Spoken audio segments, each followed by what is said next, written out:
નમસ્કાર દર્શક મિત્રો, હું છું રૂપલ વણેચિયા. સંપૂર્ણ ન્યૂઝમાં આપનું સ્વાગત છે. ભાભરના નગરજનોએ રેલવે સ્ટોપેજ આપવા ગુરુવારે રેલવે સ્ટેશન માસ્તર અને મામલતદારને આવેદનપત્ર આપ્યું હતું. જો પેસેન્જર ટ્રેનોને સ્ટોપેજ નહીં આપવામાં આવે તો રેલ રોકો આંદોલન કરવામાં આવશે તેવી ચીમકી પણ ઉચ્ચારી હતી. ભાભર શહેરમાંથી વેપારીઓ તેમજ વાવ, સુઈગામ તાલુકાના લોકોને મુંબઈ, સુરત, અમદાવાદ, કચ્છ, ભુજ સહિત ધંધાર્થે જતા હોય છે. ત્યારે ભાભરમાં આવેલ રેલવે સ્ટેશન આધુનિક બનાવ્યું છે.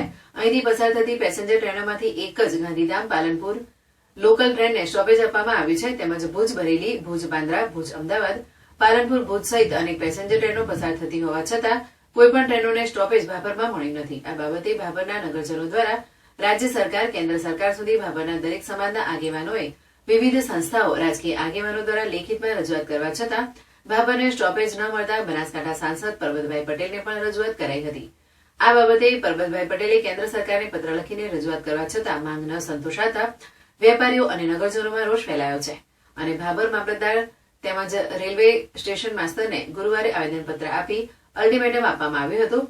જેમાં ભાભરમાંથી પસાર થતી પેસેન્જર ટ્રેનોને સ્ટોપેજ ન મળે તો 4 માર્ચ સુધી તંત્ર દ્વારા યોગ્ય નહીં કરવામાં આવે તો 5 માર્ચ 2024ના રોજ ટ્રેન રોકો આંદોલન કરી ગાંધીજીના માર્ગે આંદોલન કરવામાં આવશે તેવી ચીમકી ઉચ્ચારી હતી. આમ ભાભરમાં કેટલાય સમયથી ટ્રેનોને સ્ટોપેજનો મુદ્દો ચાલે છે. ચૂંટણી આવે ત્યારે વેપારીઓ રજૂઆત કરે છે ત્યારે નેતાઓ વાયદા કરીને હથેળીમાં ચાંદ બતાવીને જતા રહે છે. ટ્રેન સ્ટોપેજની માંગ ત્યાંની ત્યાં જ રહી જાય છે. ટ્રેનોને સ્ટોપેજ આપવામાં નહીં આવે તો રેલ રોકો આંદોલન કરવાની ચીમકી ઉચ્ચારવામાં આવી છે.